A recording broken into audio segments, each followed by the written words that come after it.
welcome back. It's good to see you. How are you doing today? I'm doing all right. It's been kind of today, but I'm doing all right. Okay, well, I want to get things rolling. And since you're saying you're doing just all right, let's start with some kind of open ended questions to kind of give us some structure to our time today. So tell me, particularly, what has you just kind of all right? Sounds like you're a little bleh. What has you there? Well, as you know, we talked about last time. My son is now living with my brother, and his favorite holiday is Halloween, and it's coming up. So I'm really missing him because this time we would be looking for costumes and all that, and I don't get to do that with him this year. Okay, I truly can imagine like that has to be frustrating and kind of a bummer for you right now. And it just seems like this sadness is really weighing on you. I want to get a better sense of like, do you feel this is leading you into a depressive state, or do you feel like it's just kind of sadness for the moment? Well, I don't know. I've never really had it before, but it felt like almost immediately when he got taken from me. Um, Everything just kind of seemed pointless because everything I did for my son, and now I can't do it.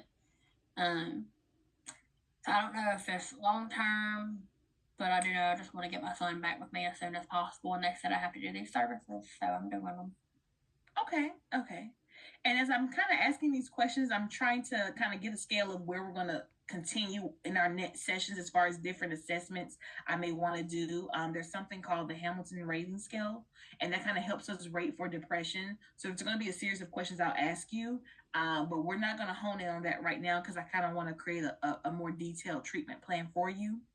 Um, Now, when it comes to your son kind of being not being in your care, and I know you feel like that's something that's kind of right now, are there some other things historically that kind of led to where we are today? Well, yeah, so I honestly don't understand everything about it, but they said I had psychosis. I don't really know what that means. Okay. But for like a very long time, I'd say for the last maybe 5 years, even at that, I had a stalker and he was a man and he would just threaten me all the time. And nobody believed me. Nobody else could see him or hear him. And it got to the point where I got in trouble at work. Um, and so I think that just, it did a lot. That's a lot. That's heavy. And you've been through a lot just hearing that and just kind of what you're going through currently with your son. That's a lot over the last several months. I know you said it affected your work as well. And I just feel that I can feel the sense of being overwhelmed. Is that something that you're feeling? Oh, yeah, it's a lot. Yeah, it's definitely a lot. I think another tool I think we'll probably use in a future session is going to definitely be one of the trauma symptom checklists. And we're just kind of going to go through that. And it's going to be a tool that's going to help me understand if some of the things you're experiencing now are trauma related, and how those symptoms may be affecting you. And we're going to kind of talk about that and kind of hash that out as well. Does that sound good? Yeah. Okay, good, good. How do you feel that you're kind of navigating day to day at this point, like functional wise? I'm doing okay. I'm still going to work. There are times where I feel like I should watch for him to come back, but I'm on medicine now because I got out of the hospital for it. So I haven't seen him yet, but I'm just scared that he's going to pop up again. But like I said, I'm just keeping my head down and going to work so I can do everything I can to get my son back. Okay.